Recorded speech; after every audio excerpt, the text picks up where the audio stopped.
very good morning once again, one and all. I am Asha from the Department of Humanities and Social Sciences, and we are immensely pleased to welcome you all to the 62nd Convocation of the Indian Institute of Technology, Madras.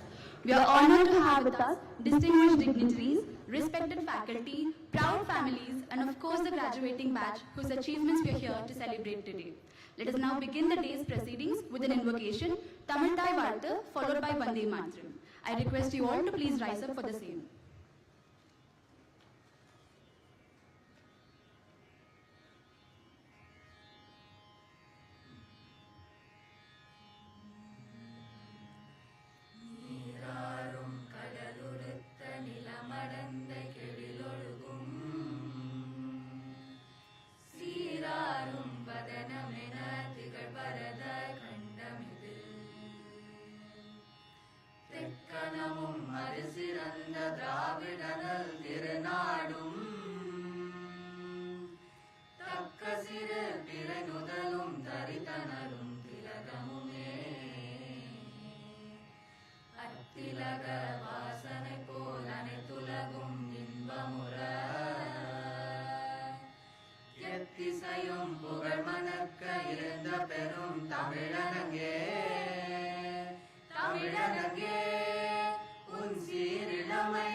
I declare the convocation open.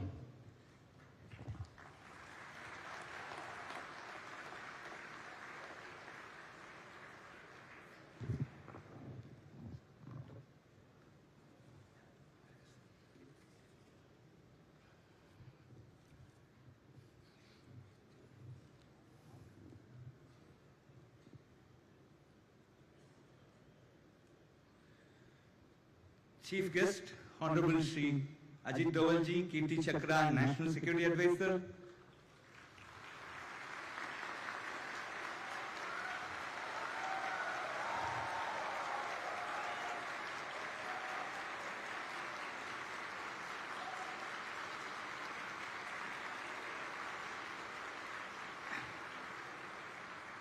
Guest of Honor, Dr. PADMA SUBRAHMANYAM.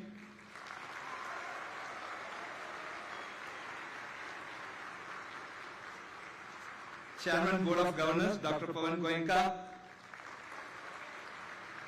members of the Board of Governors, members of the Senate, dearest graduates, distinguished invitees and colleagues, and my dearest students.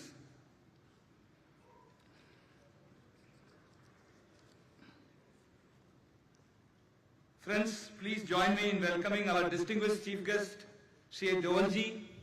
He needs no introduction, but on a personal note, I consider myself blessed to be associated with him as a member of National Security Advisory Board for close to a decade now.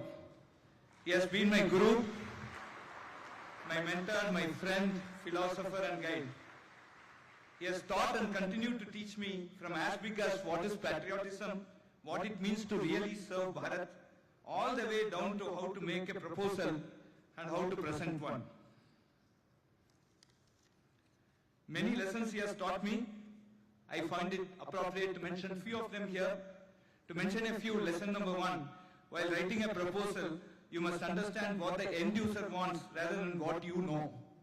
Lesson 2, never celebrate inauguration of a project, must celebrate only successful closure. At IITM administration, whenever I get to handle, in my view, a complex scenario, I just think of him. The complex decision he takes and everything reduces to a trivial or rather embarrassingly trivial matter for me. Thank you, sir, for being such a great mentor. As the Tamil saying goes, Kattradu Kaimannalavu, Kallaradu Ulagalavu, whatever I have learned is just equal to a handful of sand when compared with what I need to learn, that is equal to the entire universe. I will continue to learn more and more from you, sir. Sir, here are the youth who will be serving our Vikshit Bharat at 2047. The Vikshit Bharat as envisioned by our Honorable Prime Minister Shri Narendra Modi ji.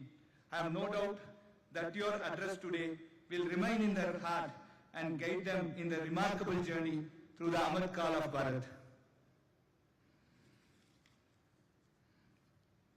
Dear Shri Padma ji, as her name suggests, she is the recipient of all the 3 Padma Awards from the Honorable President of Bharat. You are a representative of the rich culture of Bharat. Your presence this year is apt, as our institute, IIT Madras, is the first of all IITs to have introduced the Fine Arts and Cultural Excellence admission, encouraging children with accolades in the field of fine arts and culture to join our coveted undergraduate BTech programs on campus. Thank you very much, madam. IIT Madras continues to be on the top of the NIRF rankings for over 9 years in a row.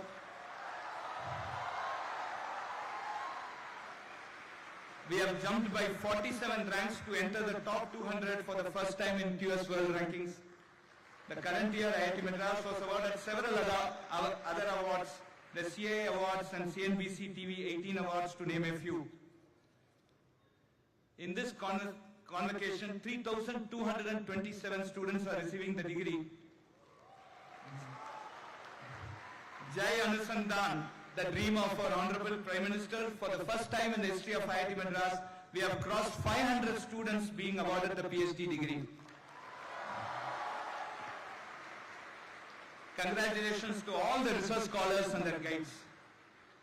In line with Sustainable Development Goal 4 of the United Nations, to provide accessible, affordable, quality education for all, the multi-entry, multi-exit BS online degree program, web-enabled MTech for industry, and multiple initiatives by the Center for Outreach and Digital Education benefits more than 100,000 candidates every year.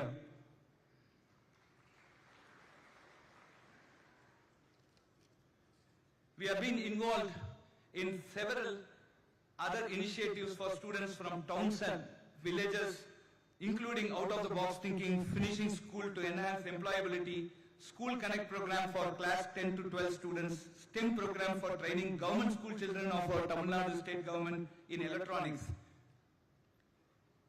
The Vidya Shakti project started in 2021, involving setting up of rural interaction center to meet the gross enrollment ratio of 50% by 2035, as set by the National Education Policy 2020. It has now reached 4 lakh students across 6 Indian states and Sri Lanka.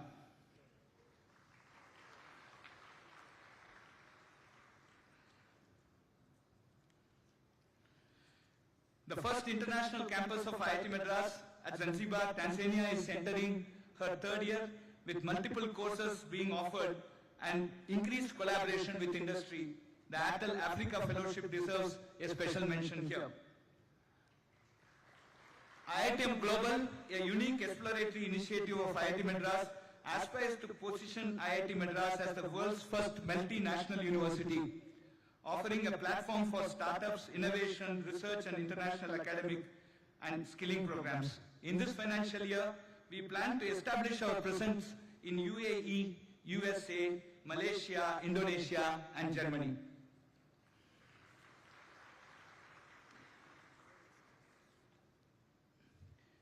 The 15 centers of excellence funded through the Institute of Eminence funding provided by the Ministry of Education, Government of India, has turned out to be a world-class interdisciplinary groups involved in very high-end research of techno-social economic importance.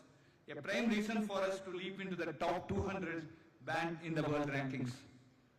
Through these centers, for the first time in history, IIT Madras is the only institution to have released the data of human brain and Bharat Cancer Genome Atlas in the open domain, providing free access to all. I immensely thank Professor Mohan Shankar and Professor Mahalingam for the same. Improving the diversity in campus and continuing the unique experiment of introducing sports excellence admission in the last academic year for our coveted undergraduate programs, we have introduced the Fine Arts and Cultural Excellence phase and Science Olympiad Excellence scope admissions to encourage students pursuing those pathways. This is in line with the holistic education as promoted by the National Education Policy 2020. Keeping in trend with emerging R&D and industry requirements, IIT Madras has introduced BS in Chemistry, BTech in Computational Engineering and Mechanics, BTech in Instrumentation and Biomedical Engineering, and MTech in Electric Vehicles this academic year.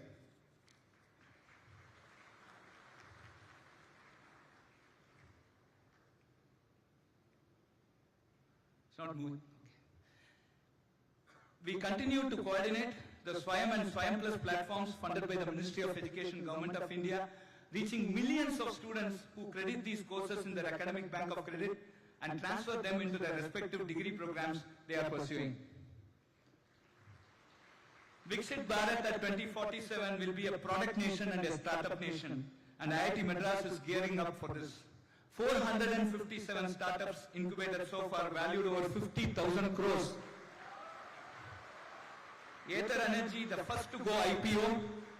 I congratulate the entire innovation and entrepreneurship stack of IIT Madras, the ECEL, the C5, the Center for Innovation, Nirman, Incubation Cell, Pravartak, Rural Technology-Based Business Incubator, Bio Incubator, the Health Technology Innovation Center, the IIT Madras Research Park and the Gopalakrishnan Deshpande Center. As a result of very focused hard work in the financial year 24-25, we have incubated 103 startups. The startup Shatam didn't come true. Keeping our IITM for all motto, more than 50% of these are founded by youth outside the IIT Madras system and mentored by IIT Madras faculty. These startups are spread across multiple deep core technology domains, demonstrating the depth of core technology translational research happening in our institute. Several IIT Madras generated technology has been transferred to industry. Here is what that have been transferred in the last 3 years. For the second consecutive financial year, we have achieved the patent a day target by filing 417 of them in the financial year 24-25. The Industrial Consultancy and Sponsored Research Cell has been sanctioned with 302 government agencies sponsored project worth INR 317.99 crores, 982 industry consultancy and sponsors project worth INR 906.41 crores. The institute hosted the inventive R&D fair involving top NIR of ranked higher education institutions in our country, demonstrating 180 plus translational research and product ideas. The Office of Global Engagement has put in their best efforts to increase the number of international students on campus with scholarships and launched multiple joint degree programs.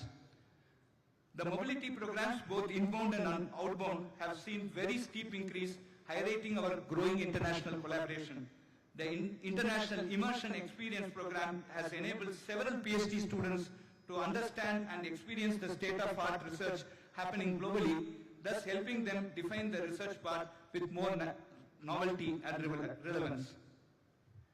With our powerful 65,000 plus alumni network, around 0.5% are recognized as distinguished alumni.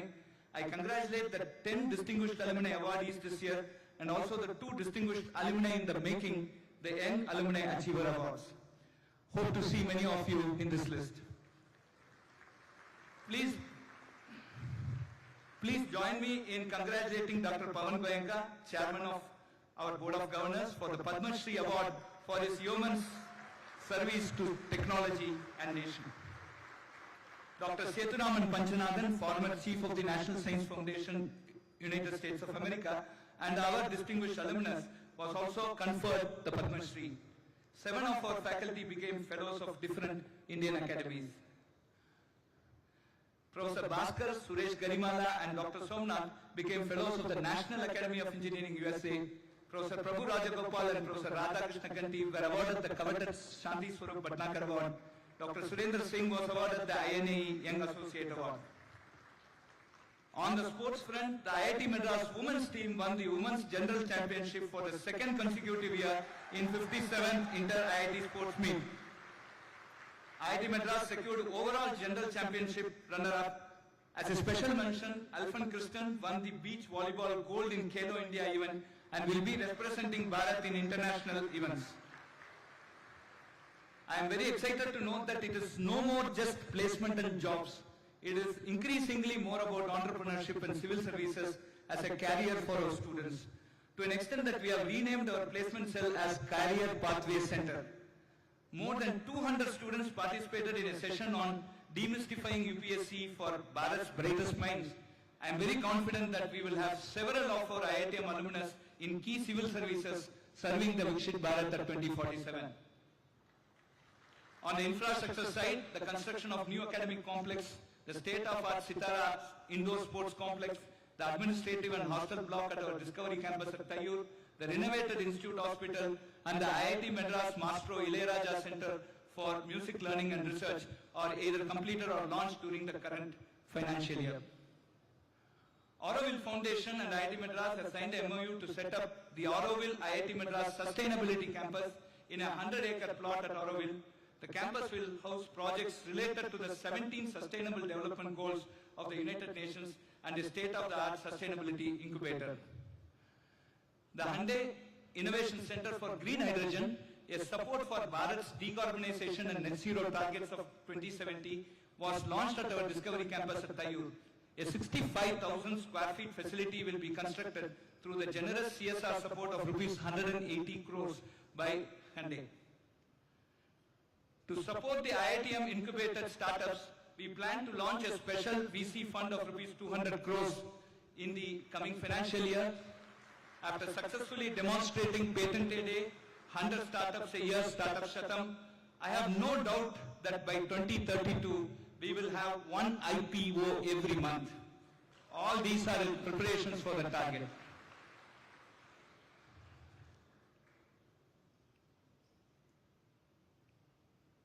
Please join me in congratulating Dr. Pavan Goenka.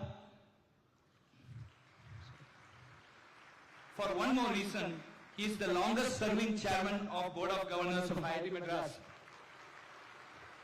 For the last decade plus of your chairmanship, sir, IITM has grown beyond whatever we had imagined. I must place on record your continued support to all our initiatives, and on behalf of faculty, staff and students, thank you very much.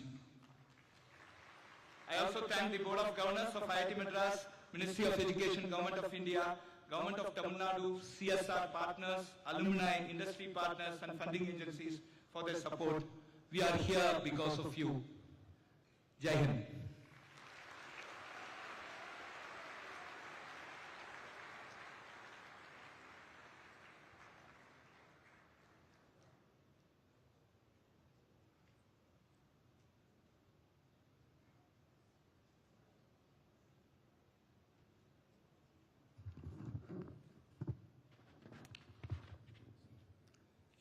For the last 11 years, I have spoken from that side, so I got confused. Sorry about that. Thank you, Professor Kamakoti, for that status update on IIT Madras. What an exciting year IIT Madras has had in the previous year.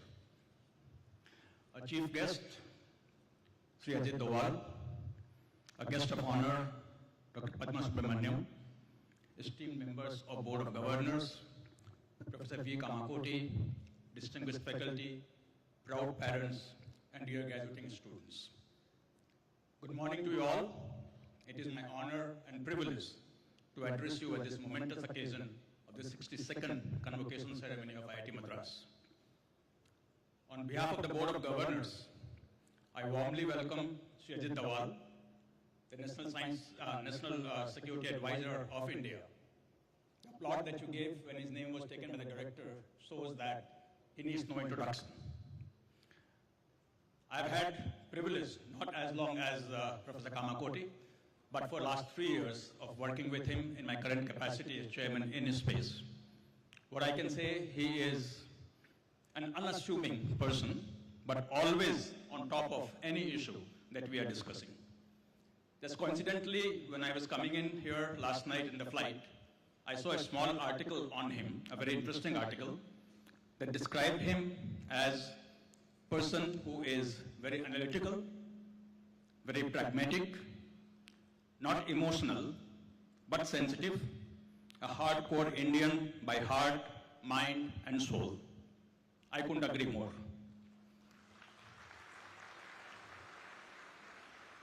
We're deeply honored to have you here today, sir, and I'm sure it will be a treat for all of us to listen to you. It is an honor for us to have Dr. Padma SUBRAHMANYAM. As the director mentions, he is one of the very few persons to have received 3 Padma Awards. Highly acclaimed dancer, research scholar, choreographer, teacher, singer, music composer, author, and Indiologist. So we are in for a double treat today. As the director said that this is my 12th convocation. I don't think anybody has been on this forum more than I have been, longer than I have been. Usually I give a longest speech, but today, since we have a double treat coming to us, I'll keep my speech very short. First, I want to congratulate the director, faculty, staff, and the students of IIT Madras for continuing to be on top of the NIRF ranking, 9th year in a row, and for breaking the 200 mark in the QS ranking, on our way to the target of breaking the 100 mark. And I want to congratulate you, the graduating class of 2025. Today marks the culmination of years of hard work, perseverance, and growth.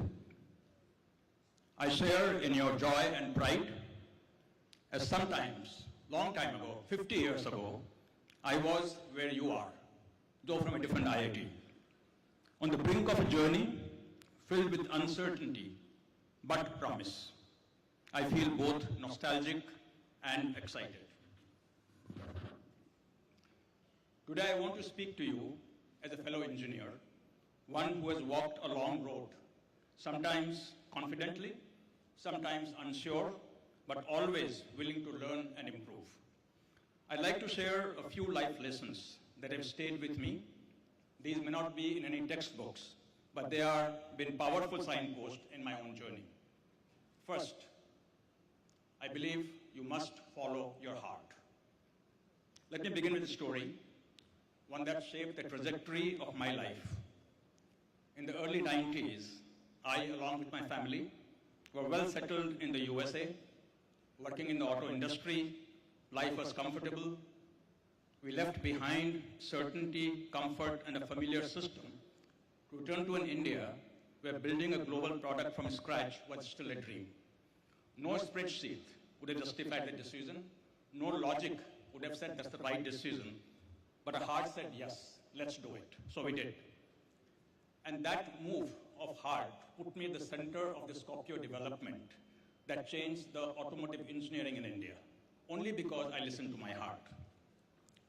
So my friends, we engineers are trained to think logically, to run models, assess risks, optimize solutions, but not every decision in life can be justified with logic.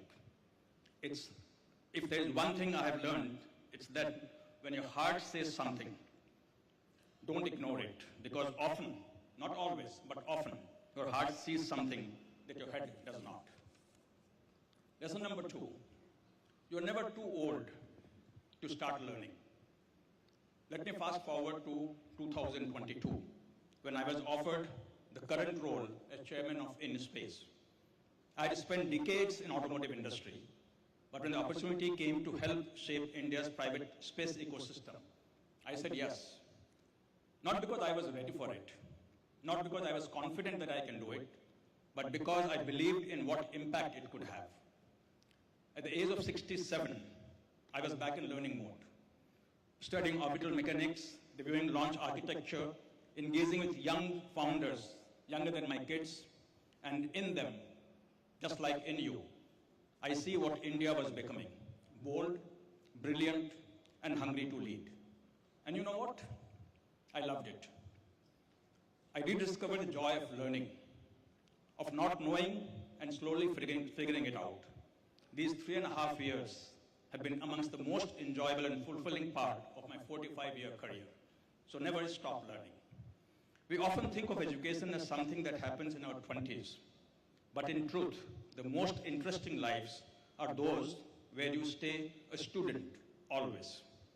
So if there's one thing I'd urge you never to outgrow, is your curiosity. Stay teachable, stay interested. That's how you stay relevant and, more importantly, fulfilled. The third lesson I offer you today is that path of excellence is rarely easy, but always worth it. If you ever find yourself doubting your place, remember, we all start somewhere.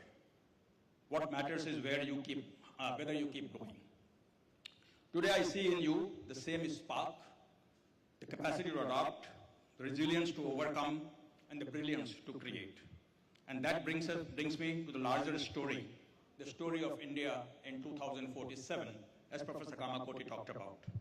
Our Honorable Prime Minister has outlined a bold vision, that of a Viksit Bharat, a fully developed India by the time we celebrate 100 years of independence, a $32 trillion economy, a nation where opportunity is equitable, innovation is native, and growth is sustainable. A nation that leads the world not just in size, but in substance. But let's be clear, Viksit Bharat is not just going to happen by itself. It will require tremendous effort from all Indians.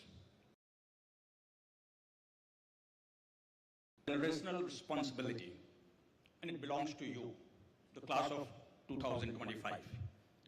You will be at the peak of your careers in 2047. It is you who will build the infrastructure, design the technologies, write the policies, and lead the institutions that shape the India of the future. You are not just graduating today. You are the architects, builders, visionaries, and dreamers. And this nation is the canvas awaiting your imagination. Whether you choose to become a researcher, an entrepreneur, corporate leader, public service, or academia, ask yourself, how can I help more? How can I help move India forward? Not just in GDP, but in dignity, access, equity, and excellence. I will close with a thought. You have been given an extraordinary education at IIT Madras, one of the finest institutions in the world. But what you do with it will define your legacy. So God bless. Jai Hind.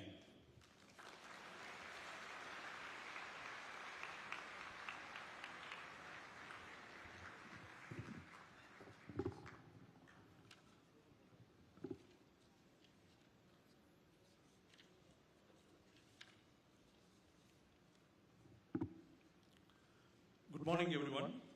It is indeed a great privilege to have amongst us Dr. Padma Subramaniam as the guest of honor for the 62nd Convocation of IIT Madras. She needs no introduction, especially in the world of Indian arts and culture, yet it is my proud duty to present to this young graduating batch one of India's most revered cultural icons, Dr. Padma Subramaniam.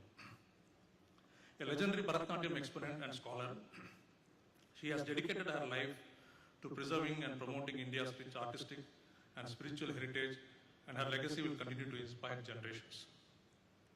Dr. Padma Subramaniam is an internationally acclaimed Bharatanatyam dancer, choreographer, composer, researcher, teacher, and author.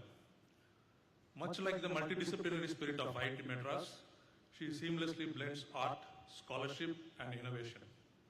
As a revered Indic scholar, her work bridges ancient tradition with modern interpretation, a pursuit of depth and excellence that resonates deeply with our faculty, students, and researchers.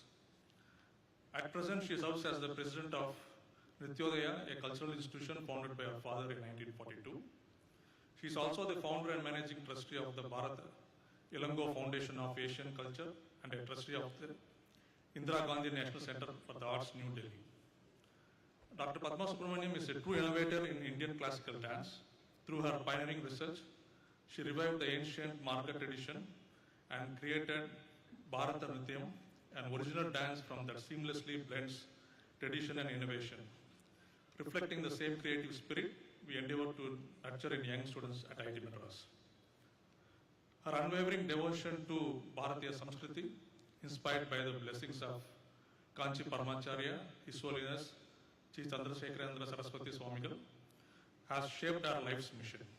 Much like the scholar innovatives of IIT Madras, her multifarious pursuits, from authoring books to researching Agama sculptures to creating over 150 dance productions, reflects a temperament of deep inquiry and cultural insights. Her contributions have made Indian heritage accessible to all. Among her countless honors, she is the proud recipient of Padma Shri, Padma Bhushan, and Padma Vibhushan, the Academy Ratna, to mention a few, and the only Indian performing artist to be conferred with the Fukuoka Asian Cultural Prize of Japan and to be recognized as Fellow of the Asiatic Society of Mumbai for her academic contributions.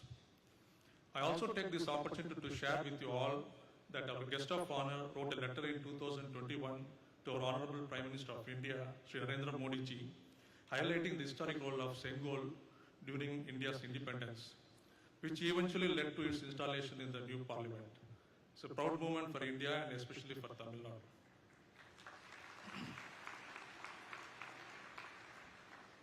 So ladies and gentlemen, Dr. Padma Subramaniam is not just a dancer, she is a scholar, cultural ambassador, a teacher, and a tireless preserver and innovator of India's artistic heritage.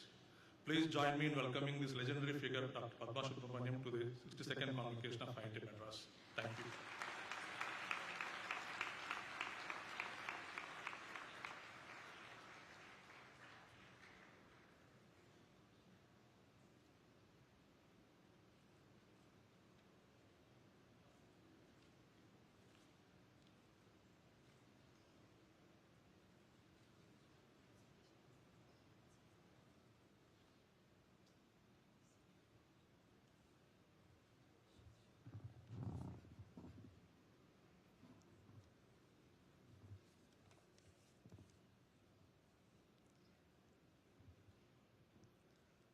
Om Sadgurubhyo Namaha.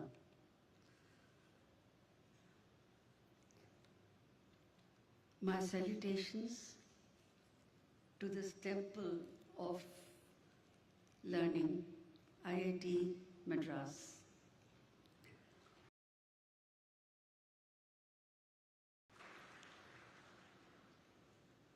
I feel honored to have been invited by Dr. Kamakoti, your esteemed and dynamic director, to deliver this year's convocation address. I'm so happy to share the stage with no less a person than Shri Doyle, who is the guardian angel of our country.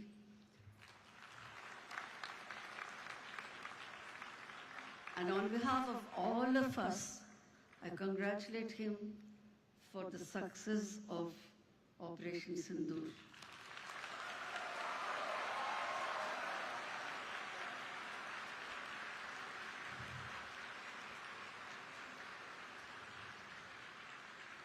Let me also congratulate your director, your registrar, all your faculty members, and my dear students, for all that you have achieved through this great organization.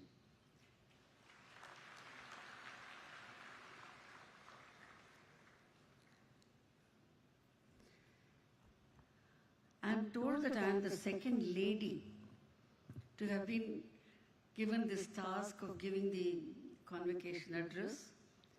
The last person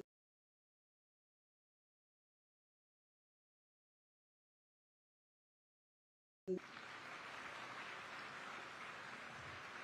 think the women here will be very proud.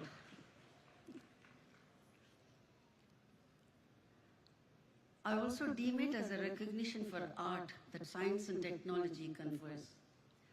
This is perhaps a turning point for experiencing an amalgamation of collective cognition, which traditionally Bharatiya Kalachara has stood for.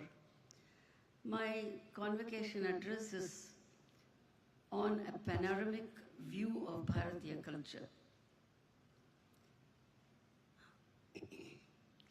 This is perhaps, as I said, a turning point to understand Bharatiya culture from a holistic point of view. IITM has been giving importance for performing arts through your festivals. Now a new door has been opened to admit students in recognition of their merits in fine arts, and thank you for the same. I hope enough numbers will be reserved for women candidates. I hope there will be a day when IIT opens regular courses in humanities and performing arts in particular. Culture of a nation depends so much on the very aesthetics of living, leading to the well-being of the society. India is perhaps the only nation that can boast of a perennial flow of culture. It is here that centuries coexist. Understanding these cultural values will enable the swelling of our common self-esteem.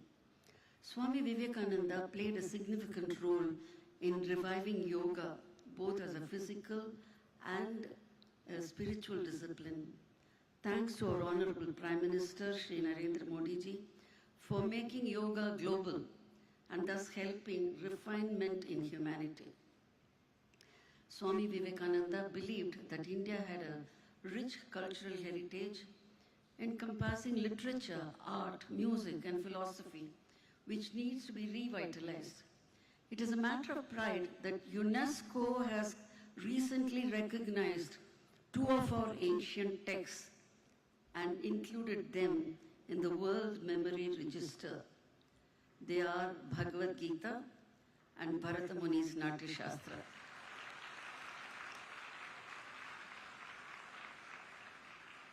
Bhagavad Gita synthesizes the knowledge of life here and thereafter. The historic victory of Operation Sindoor is a manifestation of adherence to valor that Bhagavad Gita preaches. As a proud Indian, I have always offered my salutations to our Jawans, who are our national guardian angels. Way back in 1967, when I was just out of college, I danced in Ladakh for our soldiers after the Chinese aggression. It was at the invitation of the Ministry of Defense. The terrain there, most of you will know, is very high altitude with 40% less oxygen, and this compelled me and my group to take puffs of oxygen provided by the army doctor after every 5 minutes of dancing. I have no words to praise our brave hearts for their fighting for our nation in such a challenging environment, thanks to our cultural morale that Bhagavad Gita offers. The Natya Shastra picturizes the life of 3 worlds transcending time and space. It brings to our eyes both Chetana and Achetana objects, that is, living and non-living objects. Both these works are easily the oldest extant literature in the world to scientifically explain the most abstract concepts. Still, it must be remembered that our Vedic literature stands the test of time, being the primary source for even these 2 texts. It must be said that the God particle that is being searched by the atomic physicists is already revealed in the Vedic literature and even Tamil literature relating to Shaiva Siddhanta. It is a matter of pride for the Indian women folk that it was Gargi, wife of Yagyavalkya, who was the first ever jury in the debate on the highly metaphysical subject held by the Vedic rishis. This shows the woman power that Bharatiya Kalachara had offered in society since time immemorial. The Vedic literature is the primary source for the common culture of Bharatvarsha. 18 subjects branch out of Vedic studies. These include art, science, medicine, warfare, astronomy, and the allied astrology as well. Our astronomers knew that the 28th star, AJIT, exists, though it cannot be viewed from Earth. The basis of Vedic culture had percolated into every nook and corner of our subcontinent. It is a marvel that our Panchanga Josiers, astrologers, prepare the almanac for the year with absolutely no apparatus whatsoever, and their prediction of eclipse tallies with those of the modern scientists. For example, the fishermen of Tamil Nadu who followed their almanac did not venture into the sea on the day of tsunami. I'm saying this with personal experience. I'm from Nagapattinam, which is my native town. The wild aggression of the sea was predicted with precision of date and time. Celebrating of Shankaranti, that is Pongal of Tamil Nadu, is observed even by tribals of North India based on astronomical factors. Bharatiya culture knew to calculate space and time and maintain calendars based on astronomical factors. It is through these sources that we understand that Sri Rama and Sri Krishna were historic personalities, and our itihasas and Puranas are not, quote, badly made legends worthy of no credence, unquote, as deemed by the Westerners. In fact, these literatures reveal history. Culture is a term which embodies manifold factors in time and space. Pujya Shri Kanchi Mahaswami traces the root of this term as kal, meaning refinement. Words like kalvi, meaning education, kalai, art, kalacharam, etc. Kalacharam is actually following inherited norms according to Tamil language. Even in English, kal seems to link words like college, colloquium, etc. In short, culture is a refined way of life. Performing and plastic arts are part of that aesthetics of living. Culture reflects the grade in collective refinement in thought, word, and action. It manifests itself as the civilizational progress of man. Well, progress in time is not always progress of the human being. As we experience today, machine seems to have invaded man. The days of mental sums in arithmetic lessons have given way to the calculators. Perhaps it is time to cultivate values for the resurgence of the human being in thought, word, and action. In India, rishis taught these values, which, when observed, led to united pleasantness in society. Culture here is man's relation with parents, teachers, and surroundings, taught as primary lessons. This is common revelation from both Sanskrit and Tamil traditional learning. Concepts like parents are tangible gods, teacher is equal to God, positive and negative factors are not one's own making, the results of one's own actions, that is the law of karma. The idea of law of janma, that is rebirth, helped in developing detachment and equanimity. The binding with family values and social protocols paved the way for creating responsible citizens. These are all reflected in the literature that formed the primary lesson before the advent of Macaulay's education policy. In Bharat, education and culture was intertwined, and the Vedas have been the primary source for both knowledge and wisdom. The root vid means knowledge, and all the 18 subjects have their links with Vedas. For example, medicine, warfare, and polity are stemming from Atharva Veda. Gandharva Veda is an Upaveda of Samaveda pertaining to music. Natya Veda, which is also called Natya Shastra, comes under Gandharva Veda.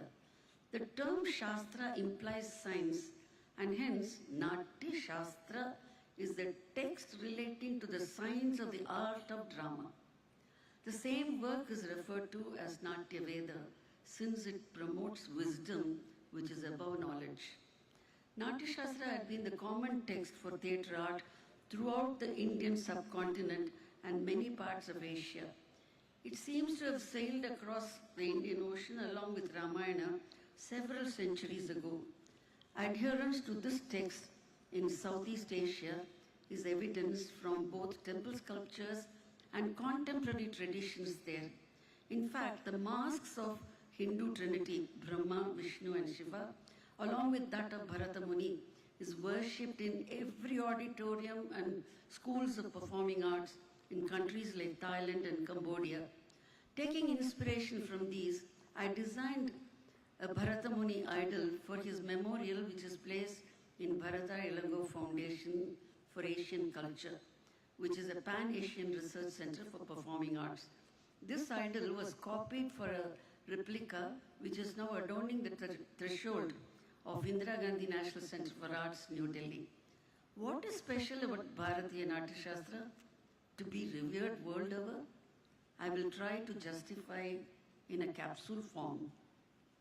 Natya Shastra was discovered in bits and pieces by foreign scholars, and a part of it was first brought out by an American Sanskrit scholar in 1865. In India, the whole text was first published from Bombay in 1894. The discovery of Abhinavagupta's commentary from Kashmir was a milestone in the modern history of the text. The first volume of the Baroda edition came out in 1926. Abhinavagupta of Kashmir was a contemporary of our Saint Ramanuja of South India about 1,000 years ago.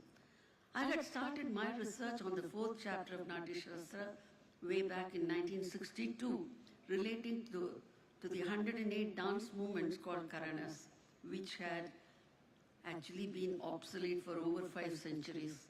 My dream was to bridge the gap between theory, history, and practice. With God's grace and Kanchi Mahaswami's blessing, I have turned my dream into a reality through a correlated study of the text, commentary, and the relevant sculptures and inscriptions from Tamil Nadu. Natya Shastra is the earliest extant literature on dramaturgy in the world.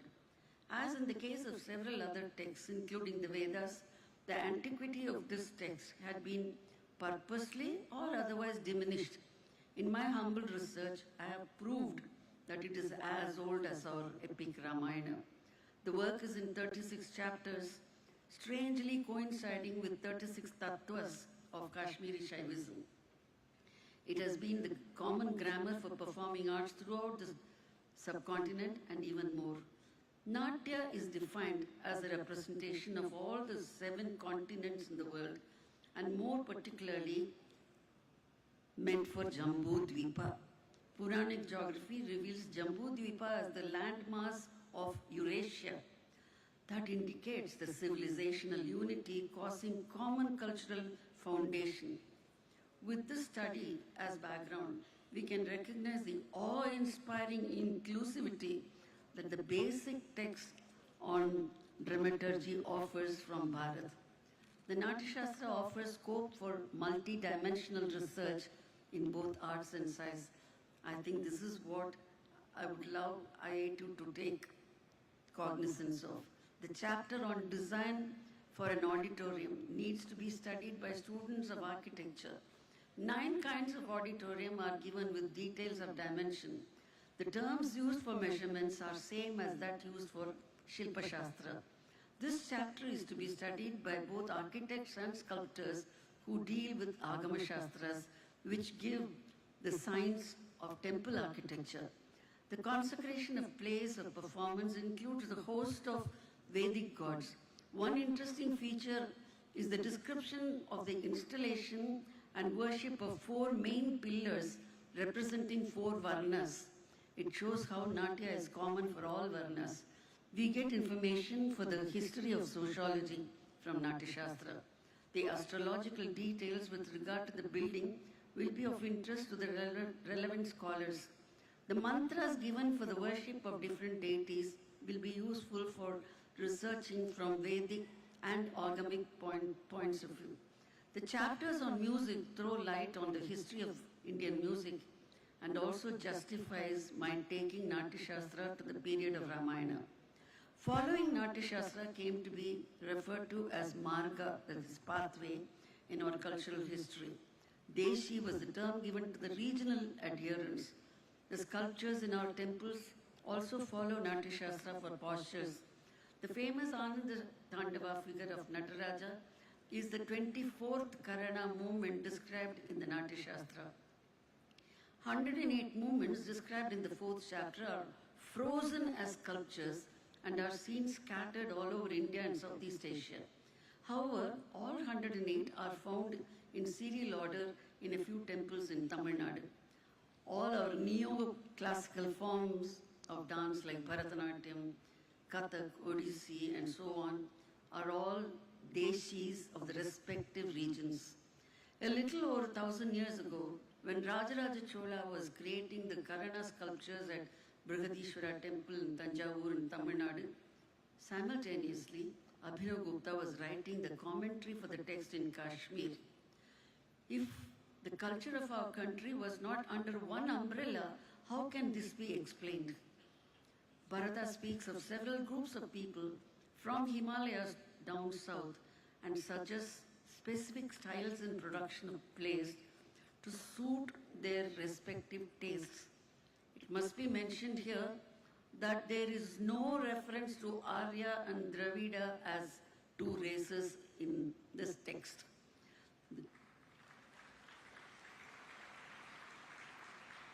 The 2-race theory was the creation of the Westerners to divide and rule us. Unfortunately, still you are able to see the influence of that division. Theatre art, that is Natya, is based on expression of ideas. Expression is called Abhinaya, meaning drawing the idea towards the spectator.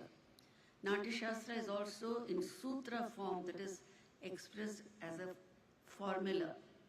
The psychology of movements, the art of verbal expression, the indicativeness of costumes, etc., and the involvement of the mind are all elaborately analyzed. That is why it is a Shastra. Shastras are scientific texts relevant beyond time and space. Natya Shastra is the first text to analyze the process and progress of appreciation. This is called the Rasa theory, which has ruled the world of literature and arts throughout history in our country. Rasa is a concept and not a word to be translated. The enjoyment that the spectator gains is rasa, and it is of 9 types. Abhinav Gupta's commentary raises this intellectual analysis into a spiritual experience. The exposure to beauty removes the moth that hides the soul, which by nature is blissful. This Ananda Atma is experienced at least momentarily by the Rasika. Hence, rasa is only one, whether it is sorrow or anger. The sweetness of tragic tales is thus understood as the aesthetic experience of rasa. The horror of combats is also enjoyed as rasa. The Rasika sits on the edge of a chair in anxiety and still enjoys the magic of Harry Potter. This is also rasa. In Bharatiya culture, rasa is the ultimate goal of any art. Bharatiya Kalachara is an amalgam of experience through knowledge of arts and science.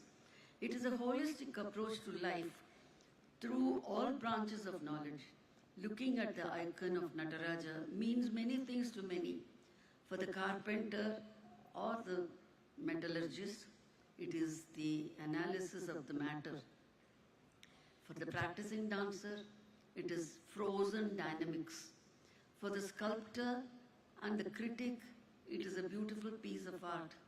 For the philosopher, it is the Nadanta Natana, eternal performance of the Lord for his Panchakriya, that is fivefold activity, namely creation, protection, dissolution, not destruction, dissolution, illusion, and release. Every inch of the idol is based on symbolism. For the atomic physicists like Fritjof Capra, the dance of Shiva is the dance of the subatomic world. The wonder is that this single piece of sculpture has immense information for one who desires to have.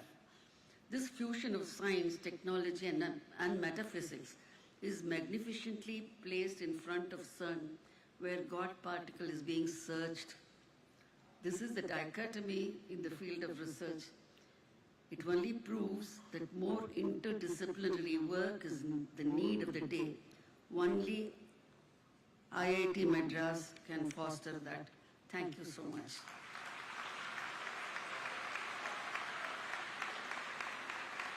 My best wishes to all those who are receiving their degrees today. Namaskar.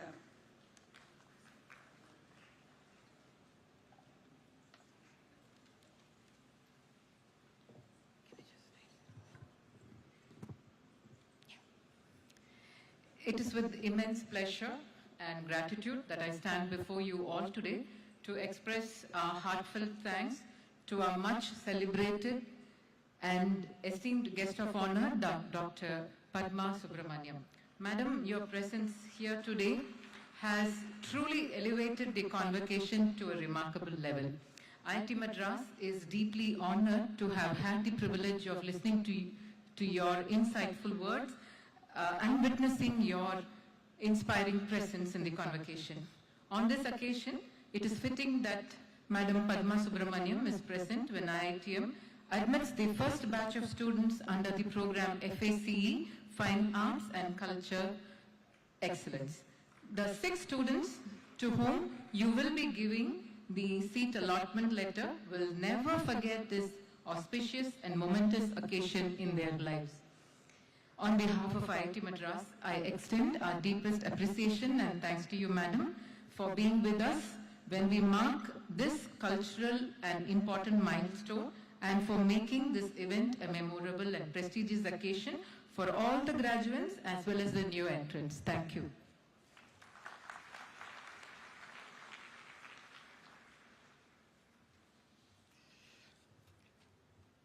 Dear ladies and gentlemen, it is both an honor and a privilege for me to introduce a towering figure in the realm of national security and strategic affairs, Shri AJIT DOVAL KC, the current National Security Advisor to the Prime Minister of India.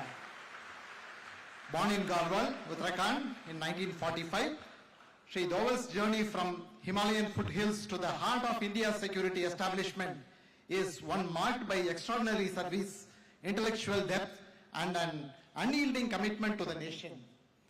He completed his early education in Delhi and Ajmer and earned a master's degree in economics from the University of Agra, graduating with a distinction, securing the first position in his class. Shri DOVAL joined the Indian Police Service in 1968 and soon transitioned to the Intelligence Bureau in 1972. Over the next 3 decades, he held a series of pivotal assignments both within India and abroad. He is widely recognized as an operations expert, having worked extensively in regions critical to India's security interest, including the Northeast, Punjab, Jammu and Kashmir, and beyond. His contributions were instrumental in ending insurgency in Mizoram and enabling political transformation in Sikkim. A defining aspect of his career was his tenure in Pakistan, where he spent over 6 years undertaking some of his most challenging assignments. He later He later served as a minister in the Indian High Commission in London and retired as Director of Intelligence Bureau in 2005. Shri DOVAL has a rare distinction of being awarded the prestigious Kirti Chakra, one of the biggest, highest peacetime gallantry award. Remarkably, he also became the youngest officer to receive the Indian Police Medal for the meritorious service in just 6 years, far ahead of the typical 17-year benchmark. He also been conferred the President Police Medal for distinguished services. Post-retirement, Shri DOVAL continued to shape India's security discourse as the founding director of the Vivekananda International Foundation, a New Delhi-based think tank focusing on national security and strategic affairs.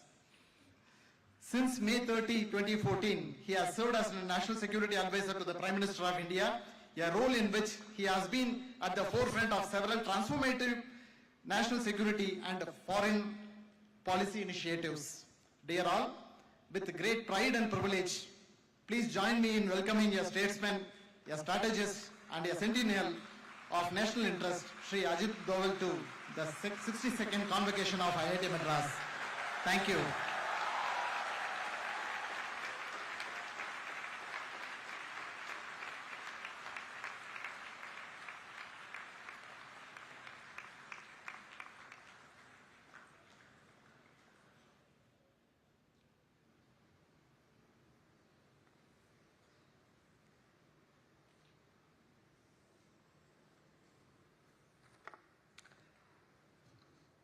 What an anticlimax from a high intellectual, spiritual discourse by an eminent scholar and a performer like Dr. PADMA SUBRAHMANYAM that you all heard, listening to a man who's only from the field of security. But nevertheless, Dr. Pawan Goenka, Chairman of the Governing Council of the prestigious Indian Institute of Technology, Madras. Greetings to you on the award of your Padma Award, which you richly deserve. Your contribution to the country is great, and it's also a matter of pride that you're also a former IITian. Dr. V. Kamakoti, Director of IIT, whom I hold in one of the highest esteems, and whose contribution to not only to the institution and to the discipline of engineering and technology, but to the nation at large, has been tremendous. My association with him now for nearly a decade has been stupendous, and I tell you that in very, very difficult times, he had held our hand and has continued to guide and give us a lot of comfort and a lot of support. Esteemed members of the Senate, members of the staff, graduating students and their families, distinguished guests, ladies and gentlemen. I really feel honored and delighted to be here at this hallowed institution of a great reputation, which has got the first of many kinds to its credit, whose contribution, whose pioneership, whose new initiatives has been of a great value to this nation. I must say that to be here on this very solemn occasion is a matter of great privilege for me. I also take this opportunity to congratulate all the young graduates, the most fortunate ones, the one in the history of this nation, which I tell you why. That while you are the most fortunate generation of in last 1,000 years of India's history. And once again, I'm also grateful to the director who invited me here. Gentlemen, firstly, you should all be very proud that you belong to an institution of which tomorrow you will be the alma mater, the Indian Institute of Technology, Madras, which has produced 48,000 graduates like you who have served the nation and has made a great name for themselves and for the country. What they have achieved is great, You have proven intelligence, dexterity, commitment, by which you have been able to achieve, which very few in this country aspire and are able to achieve it as a reality. You also have got a great future ahead. There is no doubt about it. The world is before you to succeed. The point is whether you will be able to intertwine your growth and progress with something beyond you. Will you be able to contribute to the society, to the country, to the civilization to which you owe a lot? When Director Kavakoti asked me to be here, obviously I was quite reluctant. I never made public appearances. As Dr. Goenka just told me before I entered here, he said, "This is the first time I'm seeing you anywhere in a public platform in the last 7 years." I don't know when was it that it was the last 7 years, but normally I never go.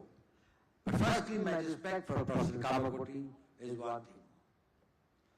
But secondly, I had a very small message to give you. And I thought that I will take this opportunity to convey a very small message. But before that, I will have to provide you a perspective.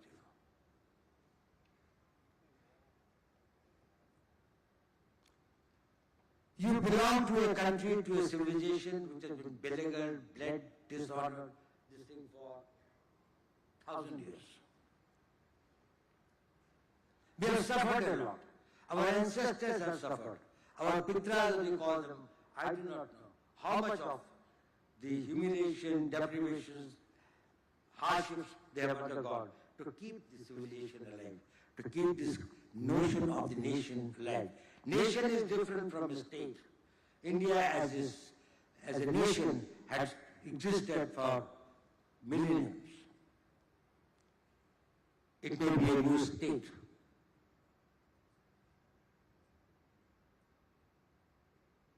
Even when we got independence in 1947, our GDP was barely $20 billion.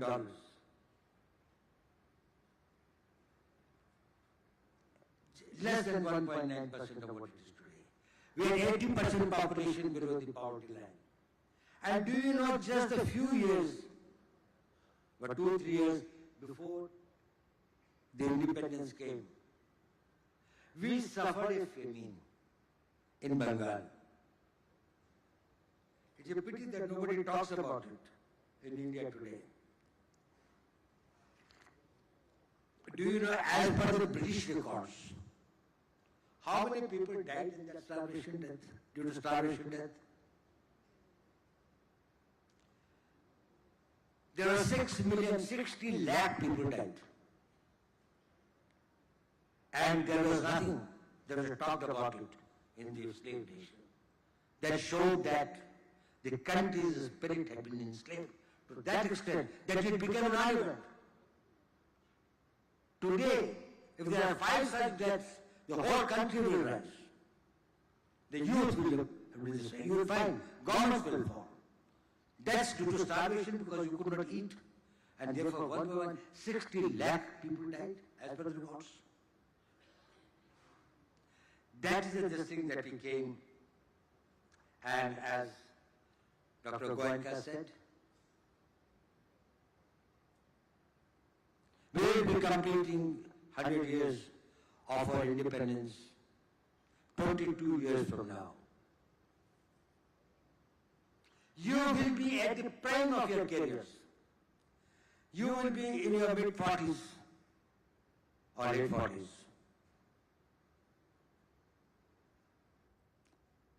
You will have experience, you will have the knowledge, you will also have the personal stability, financial stability, family stability, social stability by that time, and still you will have many decades to contribute and work. What will be that India like Let us visualize.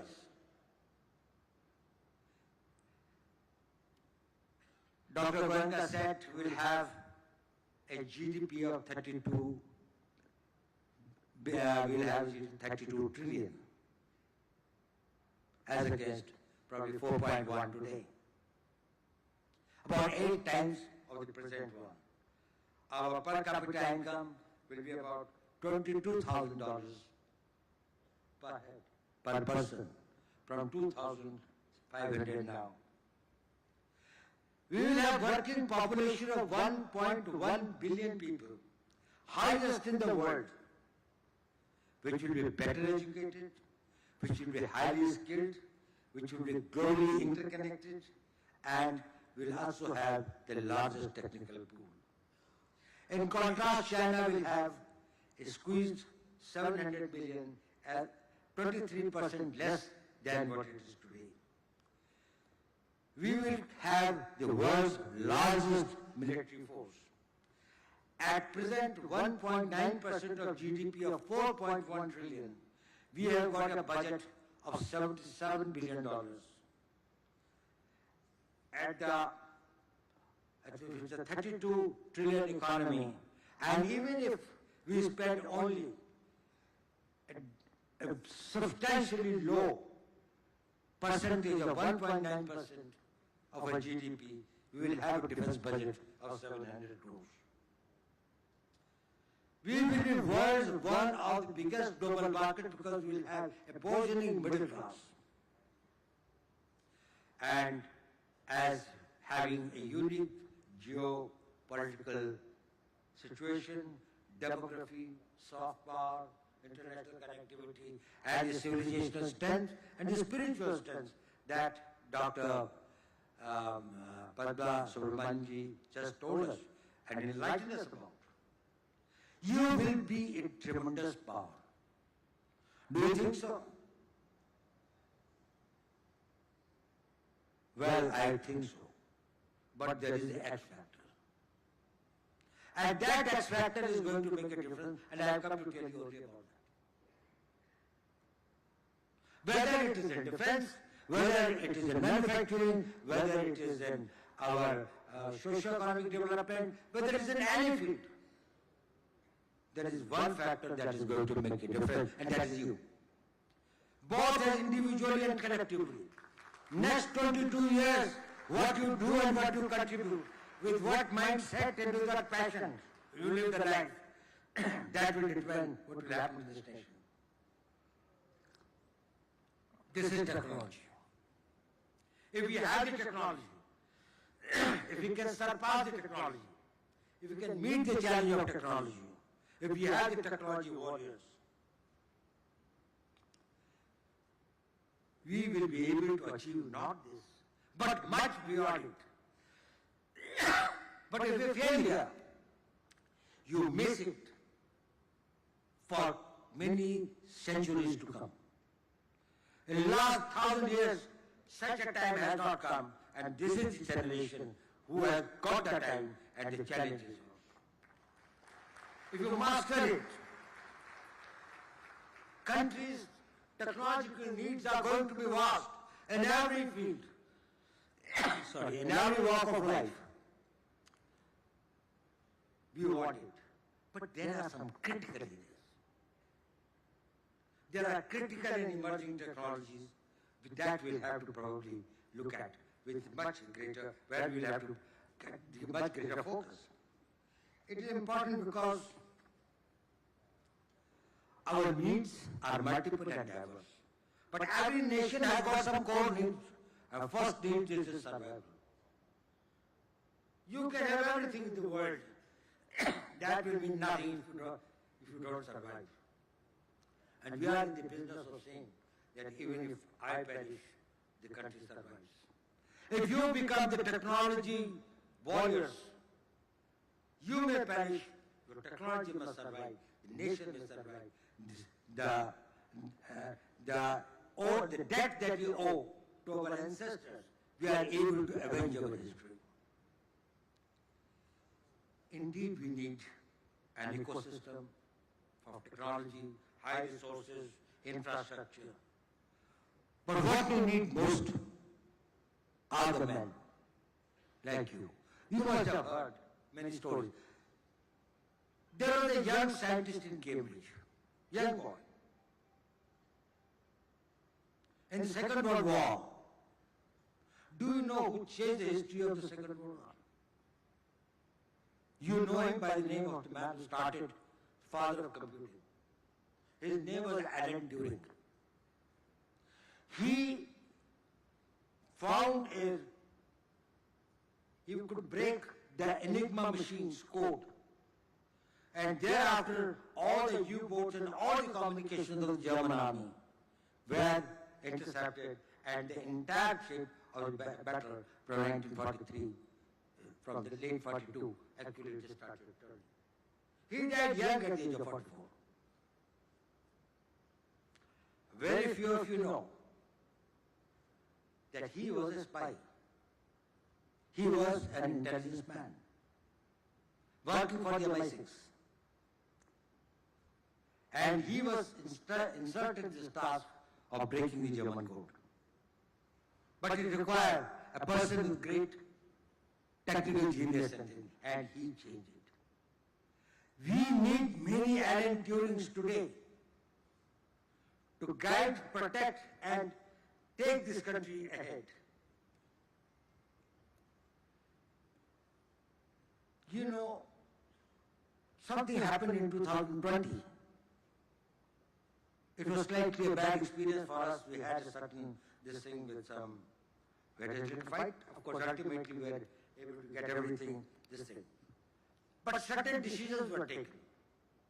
And one of the decisions that was taken is, we are going to completely indigenize our communication systems, and 5G will not be imported from anywhere.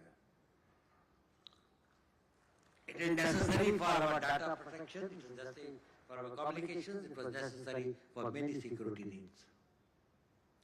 At the same time, the country could not afford to lose the technology battle and remain behind and get decades behind.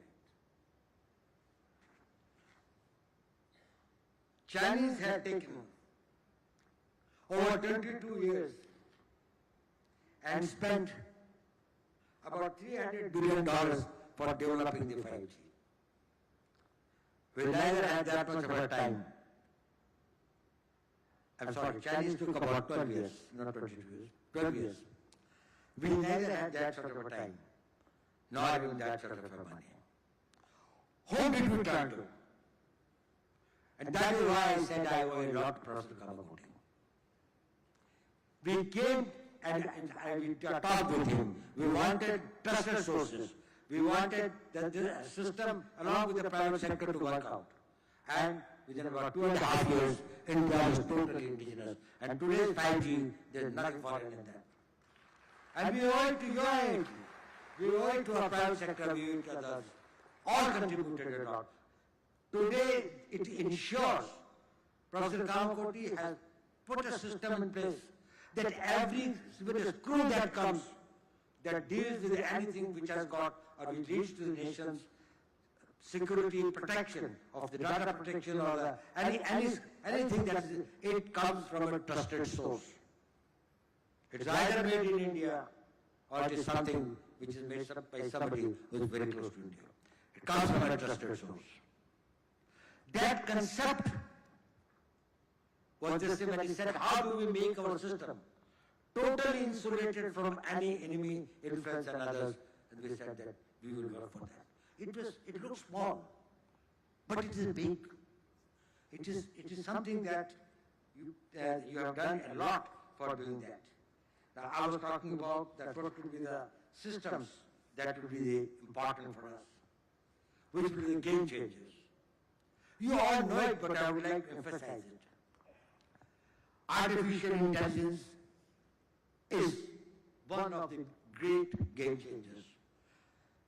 It took roughly 4.5 million years for a man to discover, invent fire, which was one transformative technology, Fire changed the whole concept of the world, the way the man lived. Another 2 lakh years, this thing, the wheel.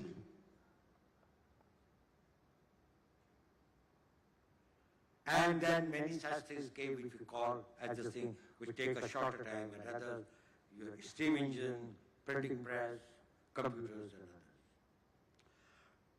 The rate at which it was changing, the world was changing, artificial intelligence is going to change the world every year at that rate. It will become unrecognizable from everything that we do today. Is probably changed, and its application will be diverse. It's not only required for the research and development, for machine learning, for large language models, for defense, robotics, medical, finance, anything. If India is able to lead and develop, make it a focus point that this is one area that we have to develop. Another is about quantum, the quantum computing and its all applications. Utilizing the principles of superpositioning and entanglement, it can make tremendous difference in what we can achieve.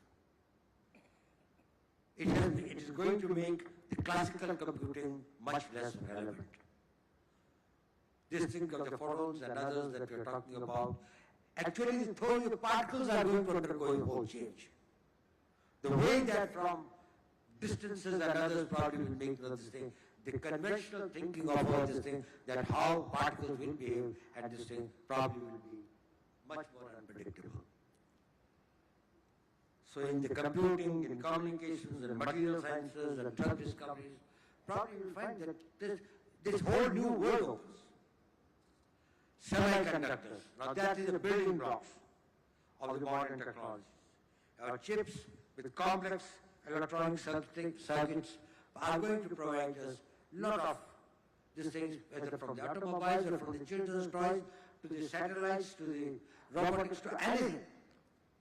Most of it for our defense use, for our missiles, for our aircrafts, for our battle tanks, for various types of things that probably the chips are going to be able to do this thing.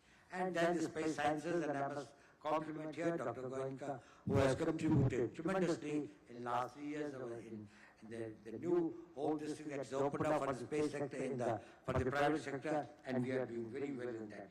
Whether it's in communications, it's in navigation, it's in satellite surveillance, geological mapping, rare earths, and advanced materials, energy, etc. Now, the link of the technology and warfare has been always very, very important. The caveman from his stove, from sling with the stone, to the today's contactless warfare and the unmanned systems, has been a long journey. Do you know one of the biggest empires which ruled for 2,500 years?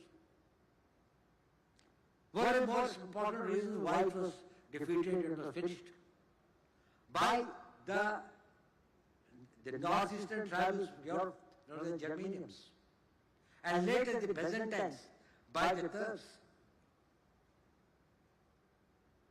Because the Romans were good horse riders, but never used stirrups. Now stirrups are the iron, this thing on which you stand. Whereas from the Genghis Khan time, from the Mongolian this thing, these tribals had known that on their horses and their ponies, they could stand in the stirrups. So you can play with the sword. Standing there, you can throw a spear with that. Whereas on the horse, when you are sitting on a blanket on top of it, you can only tumble down. If anybody wants. Roman Empire got finished. It's the technology. Mughals brought here the Hebrews army and others, which was much more powerful than of the Babur and others.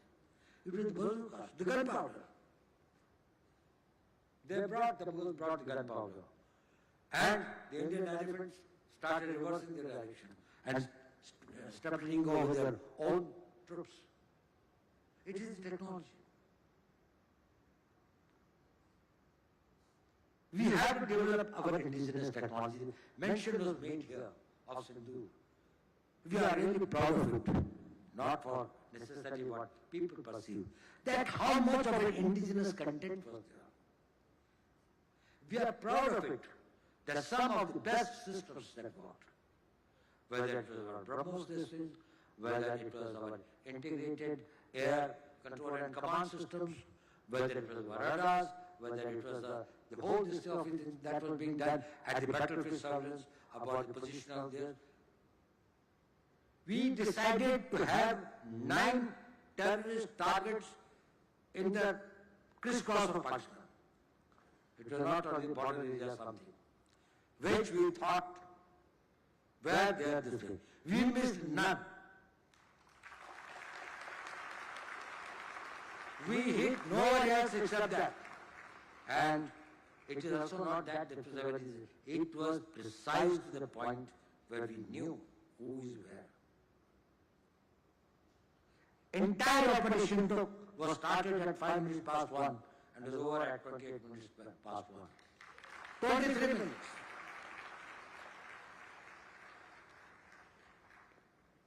Thereafter, a lot of things are said that this thing, foreign press and all these things, they said Pakistan did that and this. You tell me one photograph, one imagery. In, these days, these imageries are from the satellites all over the world. They are just saying. Which shows any Indian damage being done, even a glass pane having been blown. I don't know. Yeah, possibly knowing what's happening in this thing, but I'm just telling, they brought out photographs, they wrote this thing, the New York Times, put in this thing, put out, where is this? Only images they said 13 air bases of Pakistan now and now, before 10th May and after 10th May. Whether it was in Sargoda or it was in Rahimyar Khan or it was in Chaklala or it was in Rawalpindi, any of the places that there are 13 important air bases, including the Barari where they have got the LX, the control systems. Now, I'm not telling any of this thing. I'm only telling what the foreign media, on the basis of the imageries, have put the images. So we very good achieving. We are capable of doing that.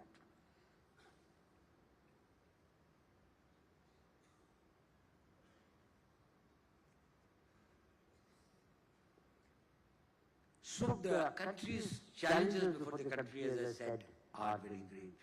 We are quite. I will tell you one small incident. There was one gentleman who wanted to beat me, but because of my office could not give him any time. So I got a friend in US, General McMaster. He wrote to me this thing and others that he was a wonderful army general.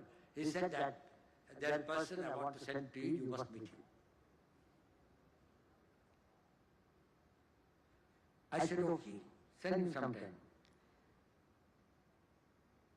So he came, he told me. I said, how do you know General McMaster? He said, I provide some services to the American Defense Forces. I said, what's your background? And then he told me something about his history. When I learned that he was a person who was the founder and CEO of Rhombus, he was providing on the basis, started it, on the basis of the open information about the position of the satellites and what they were taking the imageries and some of these things, the entire forecasting model for next 24 hours for Pakistan, for American Army. Then the American Army started supplementing it with their own data. And he became extremely this thing, and this Rhombus Corporation became one of the very, very powerful organizations with very high technology, using AI, using particle systems, and multiple of other technologies and others. Then I asked him, I said, okay, this is very good. I'm impressed with what you said. We checked it up with our, these things also. We found tremendous facilities. His predictions are 70% right about anything relating to defense and military activities taking place anywhere in the world. He said, sir, I've come to you and carry a sense of guilt. I said, why? I said, you've done so well in life. He said, sir, I've done so much for the Americans this thing. I am an IITian, but I could not do anything for my country. I want to do something for my country. But I said, we have got problems. You have taken American citizenship. And therefore, we can't integrate you with the system. He said, don't bother. We do not give any data. I will work on the basis of the open data. And I will teach your people how to manage it. After I go, you integrate the data with your own people to find everything. We have started working with you. And he said, I don't want to do it for money. It's not for money. This is the spirit that I want each one of you to go. Will you have that passion for your nation? Is it something that you realize it is too late? Or you will realize in 2025 that you have to take the country in 2047 where its destiny is, where it is destined to. Make it a proud country, a major power in military terms, in economic terms, in science and technology, and everything and every area of the human activity. If you can manage your time, you can manage your energy, and you can manage your mind and spirit, you can achieve it. And you are not the first. Many more have done it, but only today you have got the opportunity. I did not have the opportunity, I was not an IIT. Actually, when I was in the IITs, were just started coming up. They were hard in this thing. We also did not have that, and the country did not have that much of money. Today the country has money to invest in science and technology. Next year it will be probably another 1 trillion added to our country's growth. Probably we are succeeding, we are going to become more this thing. Very few institutions today will say that they have got depth of resources. Ecosystems are being built up, infrastructure is being built up, testing equipment and others will be available. If not, we will do it. Your alumni are a great asset. All over the world they are there and they have been contributing a lot. I must say that their contribution has been fantastic. But we will be looking at it only as an opportunity. You will make the life comfortable for you. You will be able to go for more of holidays to Mediterranean and other climate countries, just like have a happy family, lead a good life, have some citizenship of some country, and thereafter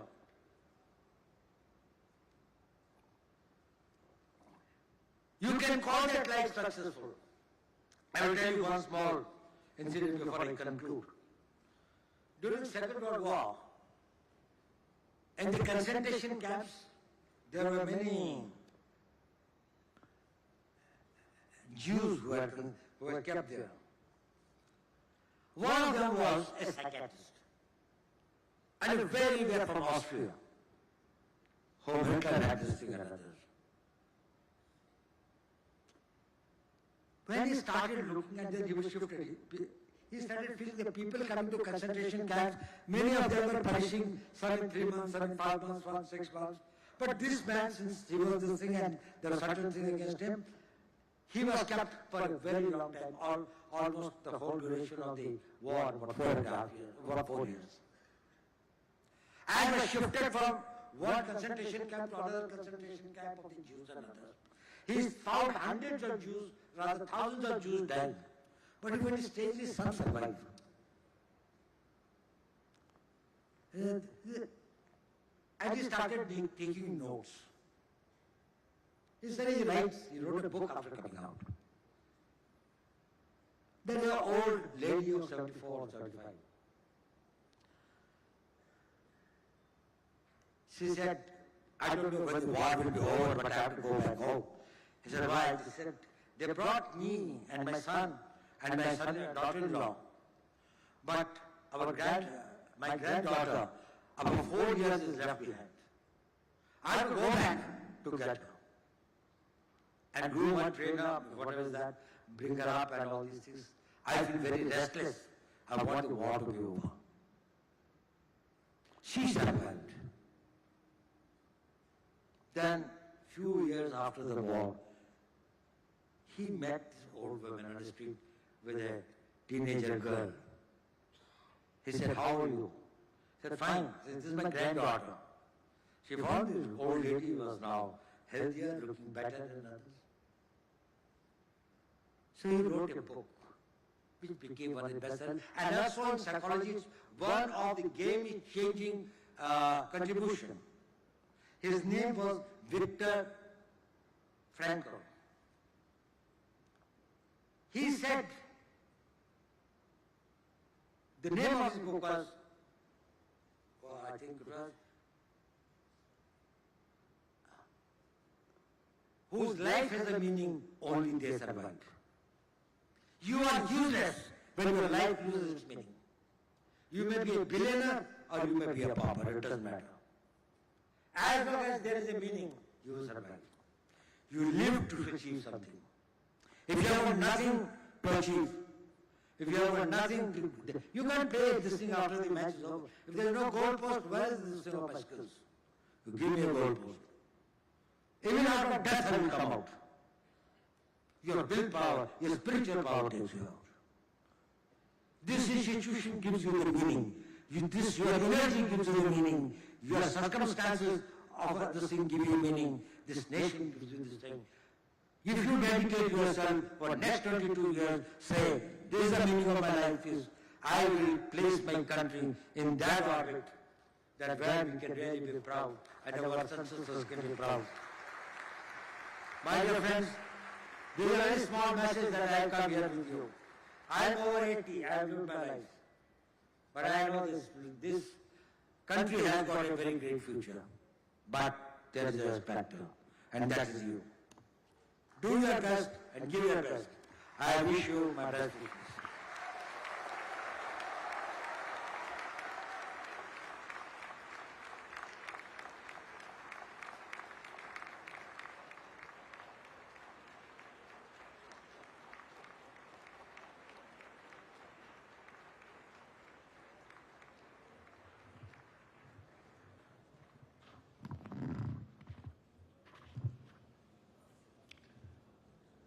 Thank you, Sri DOVAL, for that most immersive and inspiring speech. I think you need to change and make more public appearances because you will inspire so many people to think differently. Today I'm sure that many of the young people sitting here have redefined what they will call success. Not to make billions, not to become citizen of some other country, but to become the X factor in Viksit Bharat of 2047. I'm sure all of you have closed your eyes for a few minutes and imagined what India will look like in 2047, the picture that Sri DOVAL has painted today for you. You will play a big role, technology will play a big role, because as you said, that the most proud thing for us in Operation Sindoor was that we used so much indigenous technology to get the results that we got. And that's where IITs come in the picture, that's where IIT students come in the picture, that's why IIT alumni come in the picture. Thank you, Mr. DOVAL, for giving us that inspiring thought process for the next 22 years. Some of us may not be there at that time, but I'm sure India will be a country that the whole world will look to. Now we proceed further in our convocation ceremony. Does it please the members of the Senate to approve the award of the degrees and diplomas of the Institute to the candidates who have become eligible to receive them at this convocation? Director Professor Kamakoti, please award the degrees and diplomas of the Institute to all the eligible candidates.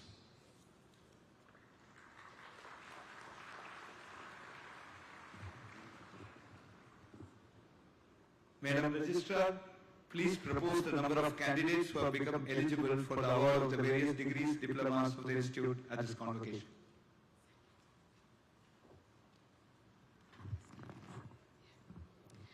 Sir, I propose that 3,227 candidates be awarded the degrees, diplomas of the Institute at this convocation.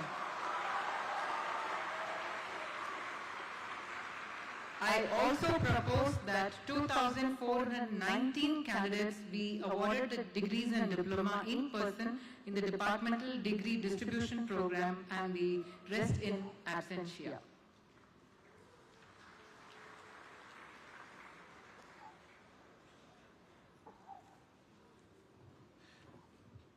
By the authority vested in me as the chairperson of the Senate and the director of the Institute, I shall award the degrees, diplomas as proposed by the registrar. The degrees, diplomas will be distributed to the graduates in the degree distributed functions by respective heads of the departments later today. Mr. Dean Academic Courses, please read out the names of prize winners present at this august assembly. May I request the Honorable Chief Guest to present the prizes to the prize winners. I request the Honorable Guest of Honor and the chairperson to join.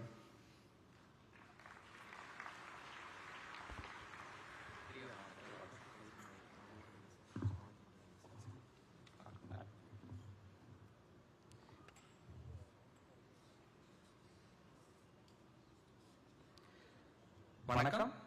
Here are the prize winners for the graduating class of 2025. President of India Prize for the highest CGPA amongst BTech and dual degree programs, and the Bharat M. Vishweshwaraya Memorial Prize for the highest CGPA in BTech. Both of these prizes go to Anirudh B.S.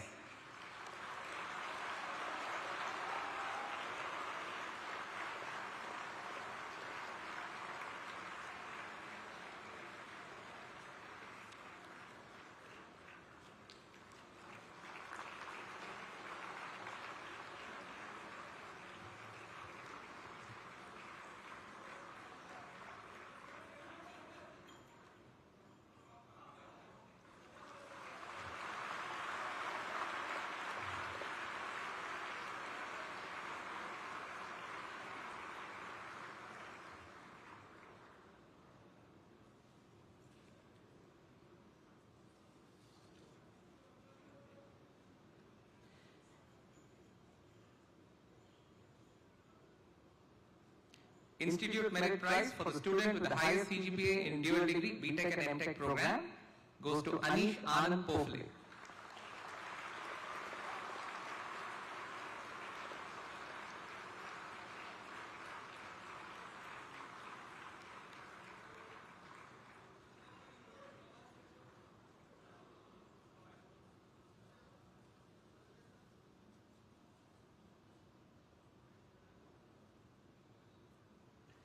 Governance Prize for the student with the best overall performance in curricular and co-curricular activities of the dual degree program, Rajagopal Subramanyam C.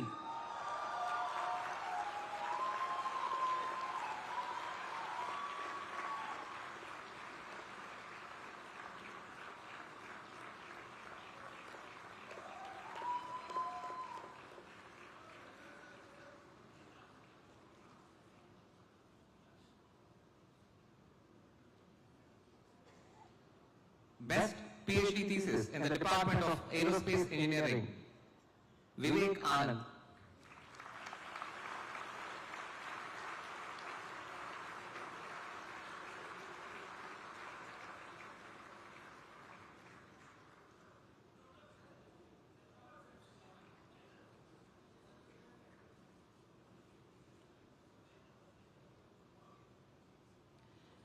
Best PhD thesis in the Department of Applied Mechanics and Biomedical Engineering. We have joint winners, Anu V.S. Nath.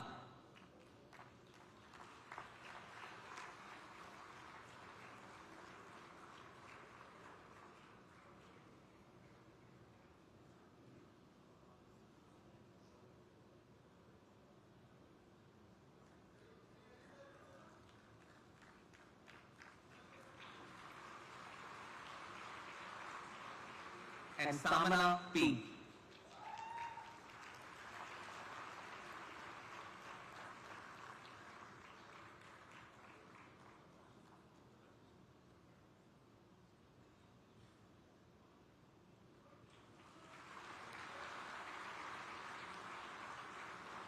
Best PhD thesis in the Department of Civil Engineering, Sahib Vani.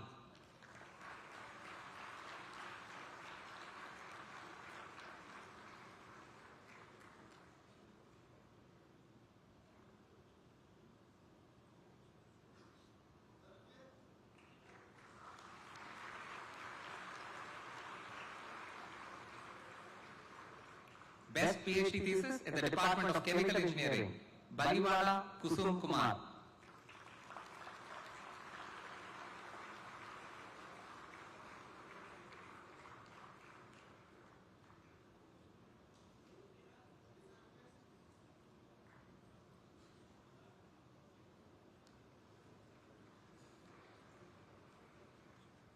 Best PhD thesis in the Department of Computer Science and Engineering, Kirti K.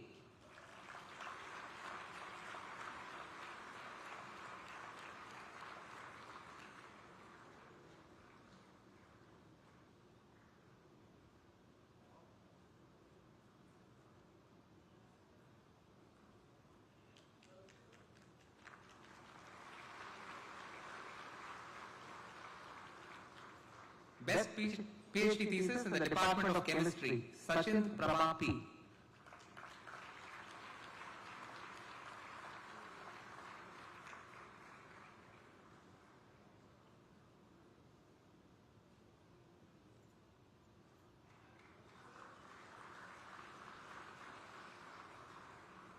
Best PhD thesis in the Department of Electrical Engineering, Nagesha C.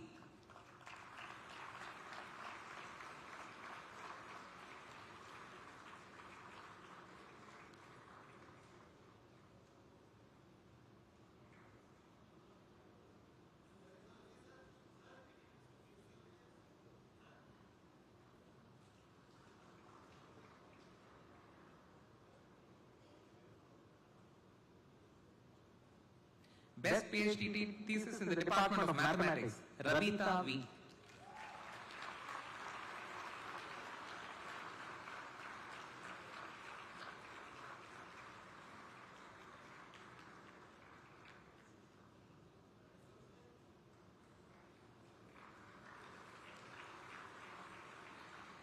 Best PhD thesis in the Department of Mechanical Engineering, Smriti Parivita.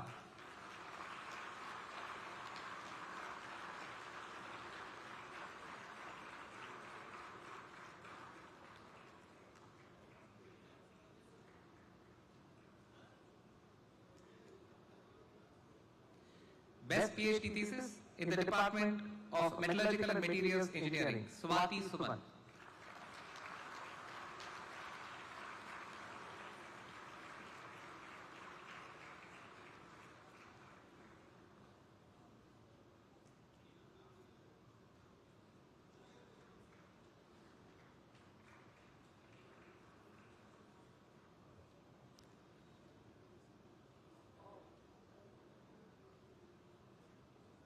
Best PhD thesis in the Department of Management Studies, Apurva Goyal.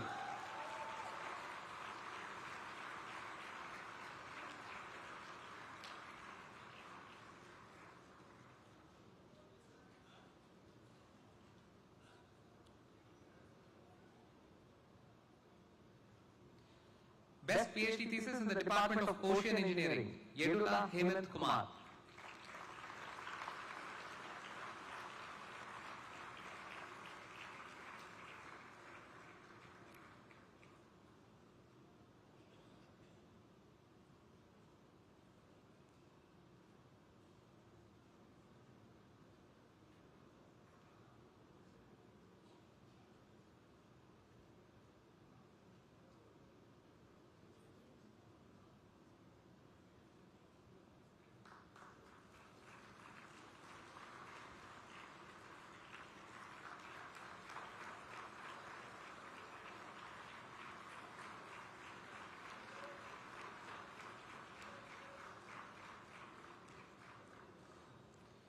Professor A.L. Lashkar Prize.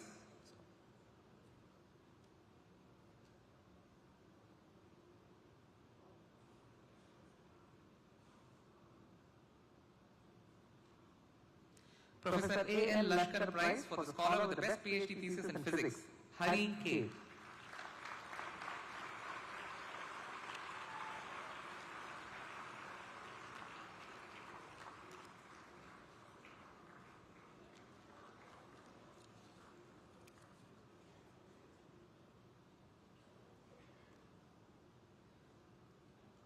Thank you, sirs and madam. We are also giving the following prizes in absentia. Dr. Shankar Dayal Sharma Prize to Abhinav V. Best PhD thesis in the Department of Biotechnology to Lavanya. Best PhD thesis in the Department of Humanities and Social Sciences to Sacha Sarkar. And Professor A.L. Lashkar Prize also being shared by Madhura Ghosh Dastidar.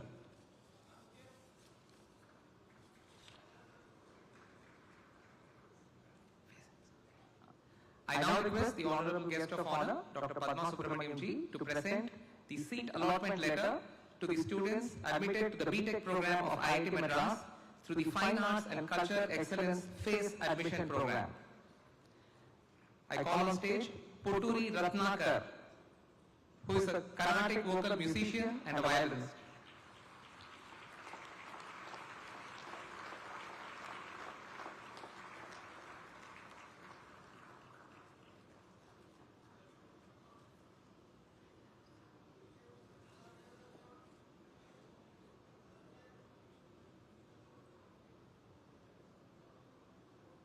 Maitreya Divyan Parekh, who plays the tabla.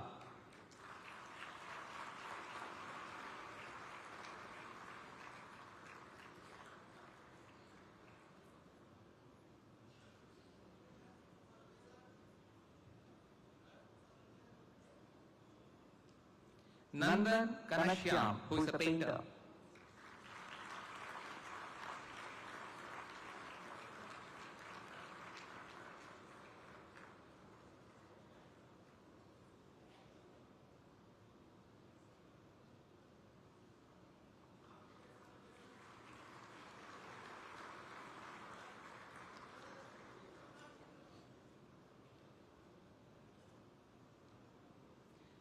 Sarvajit Murali, who is a Carnatic classical violinist.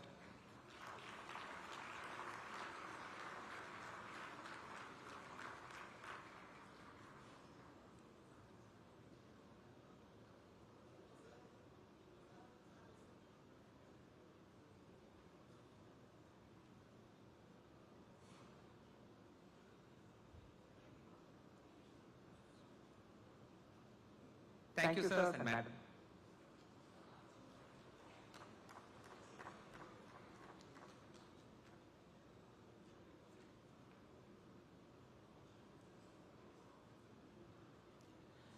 We will now listen to the acceptance speeches of the award winners and one from a special mention PhD graduate.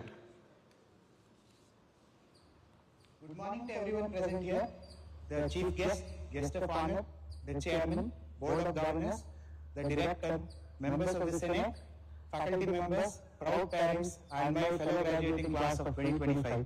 I am deeply honored to have received the President of India Prize and the Bharatanatyam Vishweshwaraya Memorial Prize. These awards are a reflection of the invaluable support and guidance I have received throughout my journey at IIT Madras. IIT Madras has been monumental in providing me with the opportunity and the platform and the environment for me to grow both professionally and personally by doing whatever I love. To begin with, I would like to thank my family members for their constant encouragement and love throughout my academic journey. The learning atmosphere here at IIT Madras is truly exceptional. I am sincerely thankful to the professors who have shaped my understanding through their coursework here. I am extremely grateful to Professor Anjan Chakravarti, Professor Shankaran Aniruddhan, Professor Abhishek Chatterjee and Professor David Koil for mentoring me and guiding me throughout my research endeavors here. I am also thankful to my team at IITM SAT for helping me grow in a collaborative atmosphere. My journey remains incomplete if I don't thank my peer group, specifically my wingmates, Godavari 301 to 310 and 364 for their companionship which has made my journey both joyful and memorable. In conclusion, I would like to finally congratulate all my fellow graduates and their families on this momentous occasion and wish them success for their professional careers. Have a great day. Thank you. I am deeply honored to receive the Institute Merit Prize for securing the highest CGPA across all dual degree programs. It was a wonderful surprise for me when Dean Academic Courses, Professor Pratap, personally called to congratulate me for this a few days ago. However, this would not have been possible without the constant support of my friends, professors and family. When I first joined IIT Madras, I had never thought that one day I would be standing here accepting this prize. The first 3 semesters of my college life were completely online, and I remember being very shy, interacting with very few of my batchmates. But when I came to campus, things changed quickly. To all my friends from my hostels, right from Jamuna to Kaveri to Alaknanda, the table tennis team and my CFTC lab mates, they have truly made this journey at IIT Madras memorable. I would also like to express my gratitude to all my professors for their amazing courses and guidance that have inspired me to pursue a PhD after completing my dual degree. I would especially like to thank my dual degree project advisor, Professor Vagesh, for his valuable guidance and support throughout my final year. I am also thankful to IIT Madras for the academic excellence prizes that I received over the last 3 institute days, and these have motivated me to strive for academic excellence. Last but not least, I would like to thank my parents and my sister for their unconditional love and support throughout the time I was away from my home. A special thanks to my grandparents who have flown all the way from Australia just to attend my convocation. Finally, I would like to congratulate all my fellow graduates, and I wish everyone all the very best as we step into the next chapter of our lives. Thank you. This speech is a call to inaction, where I shall take a couple of minutes to reflect on my journey so far and thank those who have made it memorable. First people to thank, without a doubt, are my parents and my sister Roshni, who have been a pillar of support throughout my life. They have always been there for me and are my biggest cheerleaders, and I could not thank them enough for it, and for the great food that has sustained me. Similarly, I would like to thank my grandparents. From playing cricket with them to getting an award at this stage, I'm sure it's a dream come true for them. I think some of the best memories one makes is with their wing, and my wing is no exception. Special shout out to Aditya, Anvit, Harinder, Keshav, Nikhil, Prahalad and Sanjeev, with whom I share 4 memories. From late night rants to mid-intern rants, from career advice to certain bicycle related events. Thank you for always being there. Let's not forget, manifesting is real. Clubs are a second home for everybody in HT, and for me, it is the Quiz Club and the Oratory Club. Quiz Club holds a special place in my heart, and winning the hill twice is something that I shall cherish forever. The Guard Gang holds a special place in my heart, especially my co-hosts, Parth, Anvit and Prahalad, and the first cohort, Nidan, Nitish, Naufal, Megh, Prajwal. Thank you for being a place of sanity within the club. Let's keep the true Bard Scholarship and the Meg Griffin Ideathon rolling for years to come. Secondly, Oratory Club. I've seen this club grow from its nascent stages to its present form, but my cohort, Joel, Samyukta, Sanjeev and Shilakshmi hold a close place in our hearts. I shall always remember our 2 AM Google Meets, to our insane runs at NALSA, CUPD and Intra-IT, to our insanely fun sessions at local Chennai Fest. I shall treasure each one of them. Thank you for showing me that sometimes I can't fly. Quick shout out to my hostel, Narmada. Though I ran for the position of Technical Affairs Secretary, my biggest contribution shall be in bringing Litsop home for 2 times in a row. Narmada, Narmada, Vijay Sarvada. I'd like to thank my guide, Dr. Karthik Raman, from the VIRF project to my dual degree thesis. He has always been a mentor, a guide. Thank you so much, sir, for that. I would also like to thank Dr. Lakshman Krishnamurthy at Yale for giving a third year from India the opportunity to conduct path-breaking research.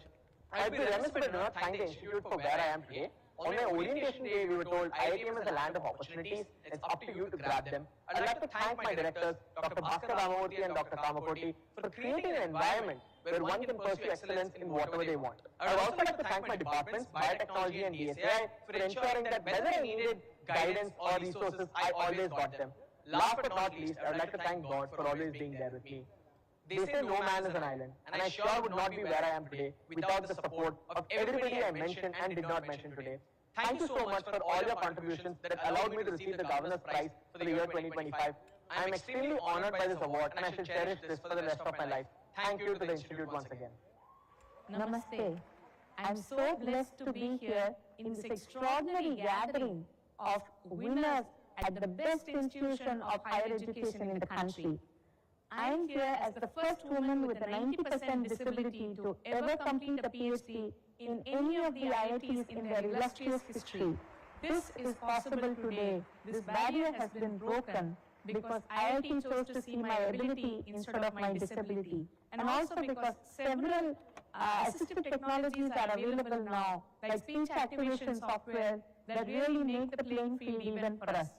For me, today is historic because I represent a segment of society that is largely invisible. 1 out of 4 people have some form of disability, but we are never seen. only 6% of girls with disability even get to go to school. So I beg that there should be some more concerted efforts being taken so that our basic right to our education can be met, and more people like me can come through these doors, and this broken barrier can remain broken forever.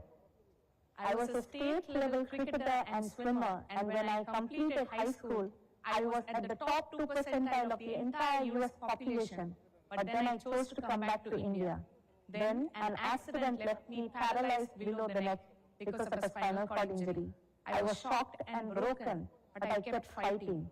I was denied admission into college, and I didn't know what to do, but I kept fighting. And when I came to know that people like me were being forced to commit suicide by their own families, I started Soul Free. Soul Free is a public charitable trust that has been running for more than a decade now to improve the quality of life of persons facing a lifetime of paralysis after spinal cord injury. Soul Free is supporting more than 3,000 families today, and we have established India's first integrated spinal rehabilitation center at Tiruvannamalai. The Soul Free Inspire Center is transforming the lives of millions and ensuring that they are able to lead lives that are self-reliant from a physiological, psychological, and socio-economic perspective. If I can transform 3,000 lives, each of you can do so much more. I request you all to stay in India and fight and work to ensure that India becomes prosperous, inclusive, and accessible to all. I would like to thank my guide, Dr. Hemachandran Khara, and my co-guide, Dr. Sujata Srinivasan, who have stood by me despite very challenging times. But most of all, I wish to give my deepest gratitude, pranam and salutations to my mother, without whom I would not be alive today. Thank you so much. Jai Hind.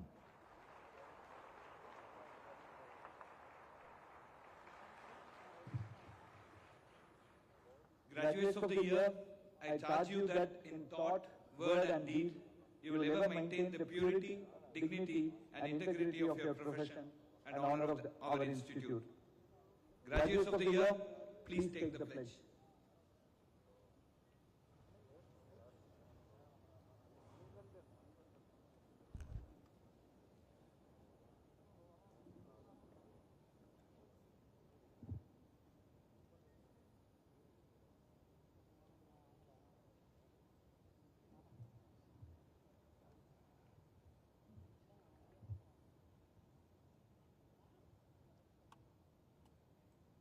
We, the graduates of the Indian Institute of Technology, Madras, hereby pledge that we shall, in thought, word and deed, ever endeavor to be scrupulously honest in the discharge of our duties, that in all circumstances we shall uphold the dignity and integrity of our profession and the honor of our institute and the nation, and that we shall devote all our energies to promote the unity and secular ideal of our country,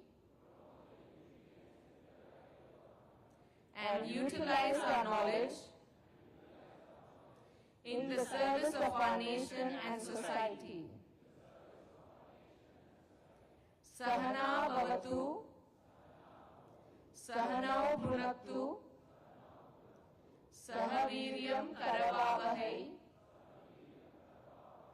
Tejasvinavaditamastu, Ma Vidvishavahai. Om Shanti, Shanti, Shanti.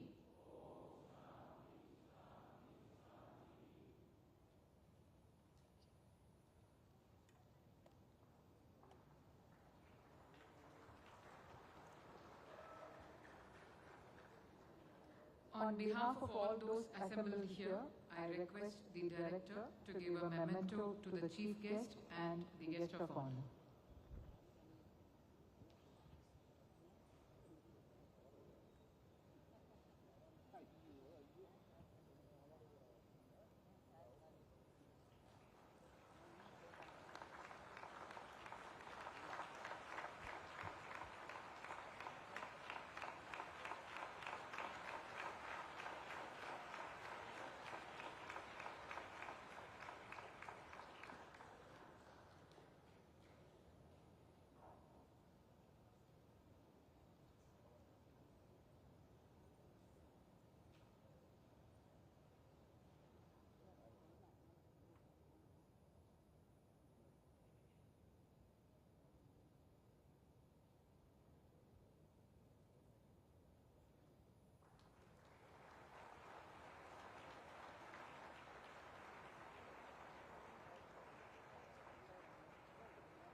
I declare the convocation closed.